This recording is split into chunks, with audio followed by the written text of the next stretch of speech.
Viewers, എല്ലാവർക്കും ദിജോസ് വേൾഡിന്റെ പുതിയൊരു വീഡിയോയിലേക്ക് സ്വാഗതം. വീഡിയോയിൽ സംസാരിക്കുന്നത് ഒരുപാട് പേര് വന്നിട്ട് നമ്മുടെ കമന്റ് സെക്ഷനിൽ പറഞ്ഞിട്ടുണ്ടായിരുന്ന ഒരു ഏർലി പ്രഗ്നൻസി ലക്ഷണത്തിനെ പറ്റിയിട്ടാണ് കേട്ടോ. അപ്പൊ അതെന്താണെന്ന് നമുക്ക് നോക്കാം. വീഡിയോ നമുക്ക് സ്റ്റാർട്ട് ചെയ്യാം.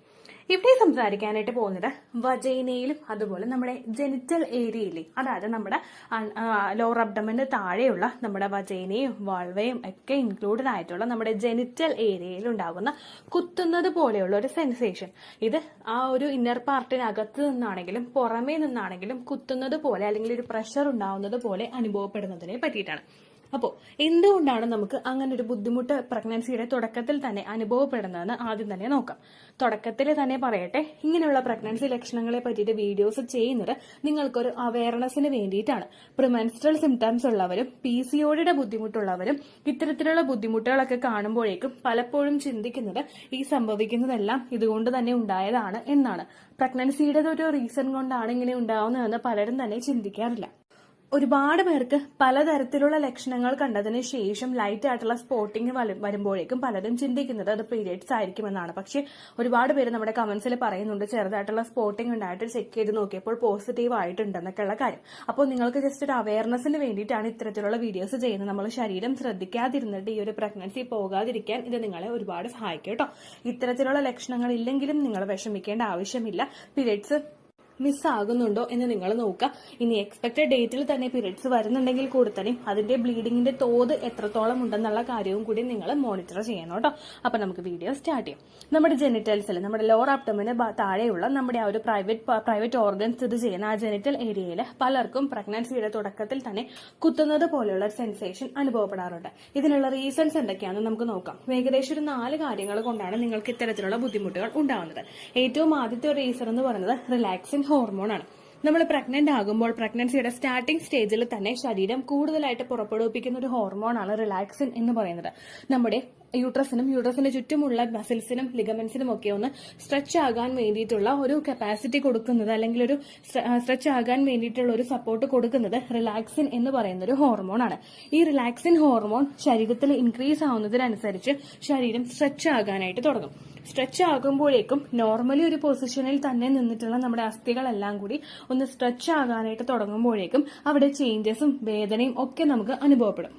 ഈ ഒരു പ്രഷർ നമ്മുടെ ലോവർ അബ്ഡമൻ ഭാഗത്ത് നമുക്ക് സ്ഥിതി ചെയ്യുന്നത് കൊണ്ടും അതേ പുള്ളിംഗ് എഫക്ട് താഴേക്കുള്ള ഭാഗങ്ങളിലോട്ട് നമുക്ക് ഫീൽ ചെയ്യുന്നത് കൊണ്ടുമാണ് ലോവർ അബ്ഡമന് നേരെ താഴെയുള്ള ഈ ഒരു ഓപ്പണിംഗിൽ നമുക്ക് കുത്തുന്നത് പോലുള്ള ഒരു സെൻസേഷൻ അനുഭവപ്പെടുന്നത്. ഏകദേശം നമുക്ക് പീരിയഡ് സമയത്ത് ചെറുതായിട്ട് ഇങ്ങനെ കുത്തുന്നത് പോലുള്ള ഒരു സെൻസേഷൻ ഉണ്ടായിട്ട് ബ്ലീഡിംഗ് പോയില്ലേ, ഏകദേശം അതുമായിട്ട് റിലേറ്റഡ് ആയിട്ടുള്ള ഒരു പെയിൻ ആയിരിക്കും നമുക്ക് ഉണ്ടാകുന്നത് കേട്ടോ. രണ്ടാമത്തെ റീസൺ എന്ന് പറയുന്നത് ഇതുപോലെ തന്നെ റിലാക്സിൻ ഹോർമോൺ പുറപ്പെടുവിക്കുമ്പോഴേക്കും നമ്മുടെ പെൽവിക്കിന്റെ ഭാഗത്ത് നമുക്ക് വേദന ഉണ്ടാകും, നമ്മുടെ ഇടുപ്പിന്റെ ഭാഗത്ത് നമുക്ക് വേദന ഉണ്ടാകും. ഇടുപ്പിന് നേരെ താഴെയുള്ള പോർഷൻ ആയതുകൊണ്ട് നമ്മുടെ ജെനിറ്റൽ ഏരിയയിലും നിങ്ങൾക്ക് പെയിൻ അനുഭവപ്പെടാം കേട്ടോ. ഒരുപാട് നമുക്ക് സഹിക്കാൻ പറ്റാത്ത തരത്തിലുള്ള ഒരു വേദനയായിരിക്കില്ല നമുക്ക് അനുഭവപ്പെടുന്നത്.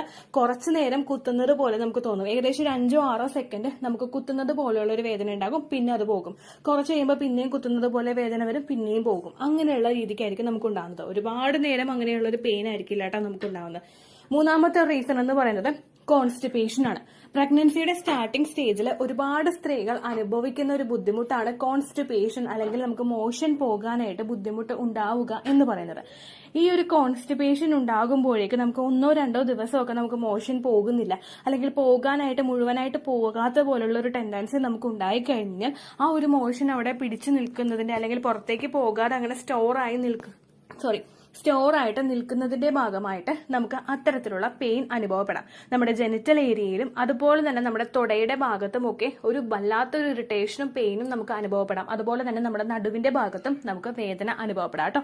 പ്രഗ്നൻസിയിൽ ഇങ്ങനെ കോൺസ്റ്റിപ്പേഷൻ ഉണ്ടാവുകയാണെങ്കിൽ നിങ്ങൾ ഒരുപാട് പുഷ് ചെയ്തിട്ട് മോഷൻ പാസ് ചെയ്യാതെ ഈസി ആയിട്ട് മോഷൻ പോകാൻ വേണ്ടിയിട്ട് പാകത്തിന് നിങ്ങൾ ഫൈബർ കണ്ടന്റ് അടങ്ങിയിട്ടുള്ള ഭക്ഷണങ്ങൾ കഴിക്കുക. അല്ലെങ്കിൽ മോഷൻ പോകാൻ ബുദ്ധിമുട്ടുണ്ടെങ്കിൽ ഒരു ഫിസിഷ്യനെ കണ്ടിട്ടോ, അല്ലെങ്കിൽ ഒരു ഗൈനക്കോളജിസ്റ്റിനെ കാണുന്നുണ്ടെങ്കിൽ ഗൈനക്കോളജിസ്റ്റിനെ കണ്ടിട്ടോ നിങ്ങൾ മോഷൻ പോകാൻ വേണ്ടിയിട്ട് മെഡിസിൻ എടുക്കാട്ടോ.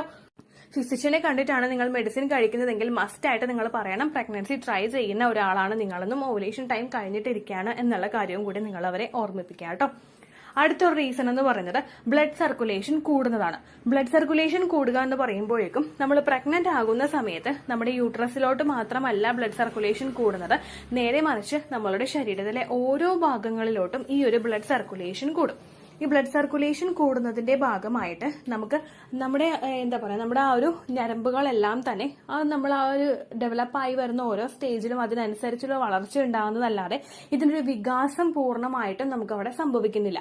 വികാസം സംഭവിക്കാത്തത് നോർമലായിട്ട് ബ്ലഡ് സർക്കുലേഷൻ ആണ് നമുക്ക് പോയിക്കൊണ്ടിരിക്കുന്നത്. പക്ഷേ പ്രഗ്നൻസിയുടെ ആ ഒരു 9 months എന്ന് പറയുന്നത് നമ്മുടെ ബേബിയെ സപ്പോർട്ട് ചെയ്യാൻ വേണ്ടിയിട്ട് നമ്മളുടെ ശരീരത്തിൽ ഒരുപാട് മാറ്റങ്ങൾ അവിടെ നടക്കും. ഇങ്ങനെ ബേബി ഒന്ന് നറിഷ് ചെയ്യുന്നതിന് വേണ്ടിയിട്ടും അതുപോലെ ഡെലിവറിക്ക് വേണ്ടിയിട്ടും ബേബിയെ സപ്പോർട്ട് ചെയ്യാൻ വേണ്ടിയിട്ട് മറ്റുള്ള എല്ലാ ശരീരഭാഗങ്ങളും പ്രവർത്തിക്കുന്നതിന്റെ ഭാഗമായിട്ടും ബ്ലഡ് സർക്കുലേഷൻ അല്ലെങ്കിൽ ഹാർട്ടിൽ നിന്ന് മറ്റുള്ള അവയവങ്ങളിലോട്ടുള്ള പമ്പിങ് കൂടാനായിട്ട് ചാൻസ് ഉണ്ടെന്നല്ല കൂടും. അങ്ങനെ കൂടിയാൽ മാത്രമേ കുഞ്ഞിന് വളരാനായിട്ട് സാധിക്കുള്ളൂ. ഇതിന്റെ ഭാഗമായിട്ട് ഈ ബ്ലഡ് സർക്കുലേഷൻ കൂടുന്നത് നമ്മുടെ ജെനിറ്റൽ ഏരിയാസിലോട്ടും കൂടിയാണ്. കാരണം ഒരു നോർമൽ ഡെലിവറി എന്നുള്ള ഒരു പ്രോസസ്സ് നടക്കണമെങ്കിൽ നമ്മുടെ ഒരു വജൈന വഴിയേ അത് നടക്കുകയുള്ളൂ. ആ ഒരു ബ്ലഡ് സർക്കുലേഷനും അതുപോലെ തന്നെ നമ്മുടെ ബ്രസ്റ്റിലോട്ടൊക്കെ ബ്ലഡ് സർക്കുലേഷൻ ഇപ്പോൾ മുതൽ തന്നെ സ്റ്റാർട്ട് ചെയ്തു തുടങ്ങുന്നു. ആ ഒരു ബ്ലഡ് സർക്കുലേഷൻ കൂടുന്നതിന്റെ ഭാഗമായിട്ട് നമുക്ക് ആ ഒരു ജെനിറ്റൽ ഏരിയയിൽ പെയിൻ അനുഭവപ്പെടാം കേട്ടോ. ഇത്രയും റീസൺസ് കൊണ്ടാണ് നമുക്ക് ആ ഒരു പ്രൈവറ്റ് പാർട്ടിൽ കുത്തുന്നത് പോലെയുള്ള ഒരു വേദന അനുഭവപ്പെടുന്നത്. ഒരുപാട് പേര് നമ്മുടെ കമന്റ്സിൽ ഇപ്പൊ പറയുന്നുണ്ട്, ചേച്ചി ഈ ഒരു ലക്ഷണം ഉണ്ടായിട്ട് പോസിറ്റീവ് ആയിട്ടോ എന്നുള്ള കൺഫർമേഷൻ അല്ലെങ്കിൽ അവർ ഹാപ്പി ന്യൂസ് അവർ ഷെയർ ചെയ്യാറുണ്ട് കേട്ടോ. അപ്പൊ നിങ്ങൾക്കും ഇത്തരത്തിലുള്ള വേദനകൾ വരുന്നുണ്ടോ എന്ന് നോക്കാം. ഇനി ഈ വേദന വന്നു കഴിഞ്ഞാൽ നമുക്കിത് എങ്ങനെ ടാക്കിൾ ചെയ്യാന്ന് നോക്കാം. നമ്മൾ ധാരാളം വെള്ളം കുടിക്കാനായിട്ട് ശ്രദ്ധിക്കാം. അതുപോലെ തന്നെ മസിൽസ് ഒക്കെ ഒന്ന് സ്ട്രെച്ച് ആകാൻ പാകത്തിനുള്ള ഈസിലി അവയെ ഒന്ന് സപ്പോർട്ട് ചെയ്യാൻ പറ്റുന്ന തരത്തിലുള്ള എക്സസൈസുകൾ നമ്മൾ ചെയ്യുക. ലെഗ് അപ് ദ വോൾ എക്സസൈസും അതുപോലെ മലാസന പോലുള്ള എക്സസൈസുകളൊക്കെ നിങ്ങൾ ചെയ്യുന്നത് ആ ഭാഗമൊക്കെ ഒന്ന് വികസിക്കുന്നതിന് വേണ്ടിയിട്ട് നിങ്ങളെ സഹായിക്കുന്നു. മാലാസന പോലെയുള്ള നമ്മൾ ഇന്ത്യൻ ക്ലോസറ്റിൽ ഇരിക്കുന്ന രീതിക്കുള്ള എക്സസൈസുകൾ ആ സമയത്ത് ചെയ്യുന്നത് നമ്മുടെ ആ ഒരു ബ്ലഡ് സർക്കുലേഷൻ കൂട്ടുന്നതിനും അതുപോലെ തന്നെ നമുക്ക് കൃത്യമായിട്ട് ആ ഭാഗങ്ങളൊക്കെ ഒന്ന് സ്ട്രെച്ച് ആകാൻ വേണ്ടിയിട്ടുള്ള ഒരു സപ്പോർട്ടും കൊടുക്കുന്നു. ഒരുപാട് വേദന നിങ്ങൾക്ക് അനുഭവപ്പെടുന്നുണ്ടെങ്കിൽ നിങ്ങൾ ജസ്റ്റ് ഒന്ന് ഹോട്ട് ബാഗ് വെച്ചിട്ട് ആ ജെനിറ്റൽ ഏരിയയിൽ ഒന്ന് പിടിച്ചു കൊടുക്കുന്നത് നിങ്ങൾക്കൊരു സാറ്റിസ്ഫാക്ഷൻ കിട്ടുന്നതിന് വേണ്ടിയിട്ട് സഹായിക്കുന്നുണ്ട് കേട്ടോ. പിന്നെ ഒരിക്കലും ഈ ഒരു വേദന എന്ന് പറയുന്നത് നമുക്ക് ഒട്ടും തന്നെ സഹിക്കാൻ പറ്റാത്ത ഒരു വേദനയല്ല. അപ്പോൾ നിസ്സാരമായിട്ട് നിങ്ങൾക്ക് വേദന വരുന്നുണ്ടെങ്കിൽ അത് ഇംപ്ലാന്റേഷൻ നടക്കുന്നതിനെ ആയിരിക്കും. പക്ഷെ ഒരുപാട് ഹെവി ആയിട്ട് നിങ്ങൾക്ക് വേദന അനുഭവപ്പെടുന്നുണ്ടെങ്കിൽ അത് മറ്റെന്തെങ്കിലും റീസൺസ് അതിന്റെ പുറകിൽ ഉണ്ടാവാനും കാരണമായിട്ട് കേട്ടോ. അപ്പോൾ നിങ്ങൾ ആ കാര്യങ്ങൾ ശ്രദ്ധിക്കുക. ഒരുപാട് വേദന വരുന്നുണ്ടെങ്കിൽ ഡോക്ടറെ കാണുക, വിശദമായിട്ടുള്ള ചെക്കപ്പ് നിങ്ങൾ നടത്തുക കേട്ടോ. അതുപോലെ തന്നെ ഇങ്ങനെയുള്ള വേദനകളൊക്കെ വരുമ്പോഴേക്കും അതൊക്കെ ഒന്ന് റിഡ്യൂസ് ചെയ്യാനായിട്ട് പെയിൻ കില്ലേഴ്സ് ഉപയോഗിക്കാതിരിക്കുക. ഏർലി സ്റ്റേജിൽ പെയിൻ കില്ലേഴ്സ് ഉപയോഗിച്ച് കഴിഞ്ഞാൽ നിങ്ങൾക്ക് മിസ്കാരേജ് ഉണ്ടാകാനായിട്ടുള്ള ചാൻസസ് വളരെയധികം കൂടുതലാണ് കേട്ടോ. ആ കാര്യം കൂടി നിങ്ങൾ മസ്റ്റായിട്ട് ശ്രദ്ധിക്കുക. ഇത്രയേ ഉള്ളൂ വീഡിയോ. യൂസ്ഫുൾ ആയി കാണുമെന്ന് വിശ്വസിക്കുന്നു. യൂസ്ഫുൾ ആവുന്നുണ്ടെങ്കിൽ ലൈക്ക് ചെയ്യുക, ഫ്രണ്ട്സിനൊക്കെ ഷെയർ ചെയ്ത് കൊടുക്കുക കേട്ടോ. എന്തെങ്കിലും സംശയം ഉണ്ടെങ്കിൽ നിങ്ങൾ കമന്റ്സിൽ ചോദിക്കുക. പണ്ടത്തെ വീഡിയോയ്ക്ക് കമന്റ്സ് ഇടുന്നവർക്ക് റിപ്ലൈ ലഭിക്കുന്നില്ലെങ്കിൽ ലേറ്റസ്റ്റ് ആയിട്ട് ഞാൻ ഏത് വീഡിയോ ആണോ അപ്ലോഡ് ചെയ്യുന്നത് അതിന് താഴെ കമന്റ് ഒന്ന് കോപ്പി പേസ്റ്റ് ചെയ്യാനായിട്ട് ശ്രദ്ധിക്കുക കേട്ടോ. അതുപോലെ ഓവുലേഷൻ ഡേറ്റ് കാൽക്കുലേറ്റ് ചെയ്ത് തരാനായിട്ട് റിക്വസ്റ്റ് ചെയ്യുന്ന ആളുകൾ എത്രയാണോ സൈക്കിൾ ലെങ്ത് അത് മെൻഷൻ ചെയ്യാനായിട്ട് ശ്രദ്ധിക്കുക. സൈക്കിൾ ലെങ്ത് എന്നതുകൊണ്ട് ഉദ്ദേശിച്ചത് ഓരോ മാസവും എത്ര ദിവസം കൂടുമ്പോഴാണോ ബ്ലീഡിങ് വരുന്നത് അതാണ് സൈക്കിൾ ലെങ്ത്. കഴിഞ്ഞ മാസം ഒരു 8-ാം തീയതിയാണ് ബ്ലീഡിങ് ആയതെങ്കിൽ ഈ മാസം 6-ാം തീയതിയാണ് ബ്ലീഡിങ് ആയതെങ്കിൽ കഴിഞ്ഞ മാസം 8-ാം തീയതി മുതൽ ഈ മാസം 6-ാം തീയതി വരെ എത്ര ദിവസമുണ്ടോ അത് കാലണ്ടറിൽ എണ്ണി തിട്ടപ്പെടുന്നതാണ് നിങ്ങളുടെ സൈക്കിൾ ലെങ്ത്. സൈക്കിൾ ലെങ്ത് നമ്മൾ കൃത്യമായിട്ട് കാൽക്കുലേറ്റ് ചെയ്യുകയാണെങ്കിൽ ഓവുലേഷൻ ഡേറ്റ് എളുപ്പത്തിൽ കണ്ടുപിടിക്കാൻ വേണ്ടിയിട്ട് ഒരുപാട് ആപ്ലിക്കേഷൻസും ഒരുപാട് ഓൺലൈൻ ആയിട്ടുള്ള വെബ്സൈറ്റുകളും ഇന്ന് നമുക്ക് അവൈലബിൾ ആണ്.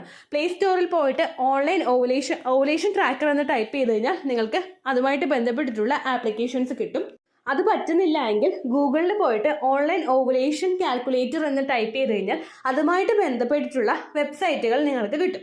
അതിൽ നിങ്ങളുടെ ലാസ്റ്റ് മന്തിലെ മെൻസ്ട്രേഷൻ്റെ ഡേറ്റും ഒപ്പം ഞാൻ ഈ പറഞ്ഞ രീതിക്ക് നിങ്ങൾ കാൽക്കുലേറ്റ് ചെയ്യുന്ന സൈക്കിൾ ലെങ്ത്തും എൻ്റർ ചെയ്ത് കൊടുക്കുകയാണെങ്കിൽ നിങ്ങൾക്ക് കൃത്യമായിട്ട് ഓവുലേഷൻ ഡേറ്റ് കണ്ടുപിടിക്കാനായിട്ട് സാധിക്കും. ഫെർട്ടൈൽ ടൈം പീരീഡും നിങ്ങൾക്ക് കിട്ടും. അതായത് എത്ര ദിവസം മുതൽ കോൺടാക്ട് ചെയ്ത് തുടങ്ങിക്കഴിഞ്ഞാൽ നിങ്ങൾ പ്രഗ്നൻ്റ് ആകും എന്നുള്ളൊരു ഡേറ്റും നിങ്ങൾക്ക് പ്രോപ്പറായിട്ട് കിട്ടും കേട്ടോ. ഇത് കാൽക്കുലേറ്റ് ചെയ്യുന്ന സമയത്ത് സൈക്കിൾ ലെങ്ത് കാൽക്കുലേറ്റ് ചെയ്യുന്ന സമയത്ത് നിങ്ങളുടെ ആ ഒരു കലണ്ടറിൽ നോക്കി തന്നെ നിങ്ങൾ കാൽക്കുലേറ്റ് ചെയ്യുക. പല മാസങ്ങളിലും 30-31 ദിവസമുണ്ട്. അതുകൊണ്ടാണ് അങ്ങനെ പറഞ്ഞത്. ഒപ്പം നിങ്ങൾക്ക് ബ്ലീഡിങ് തുടങ്ങിയ ദിവസത്തിന് വേണം നിങ്ങൾ ഡേ 1 ആയിട്ട് എടുക്കാൻ വേണ്ടിയിട്ട്. സ്പോട്ടിങ് തുടങ്ങിയ ദിവസത്തിനെ അതായത് ചെറുതായിട്ട് ഡിസ്ചാർജ് പോയി തുടങ്ങിയ ദിവസത്തിനെ നിങ്ങൾ കൺസിഡർ ചെയ്യേണ്ട ആവശ്യം ഇല്ല കേട്ടോ. അപ്പോൾ ഇത്രയേ ഉള്ളൂ വീഡിയോ. അടുത്തൊരു വീഡിയോ ആയിട്ട് നമുക്ക് വീണ്ടും കാണാം. ബൈ.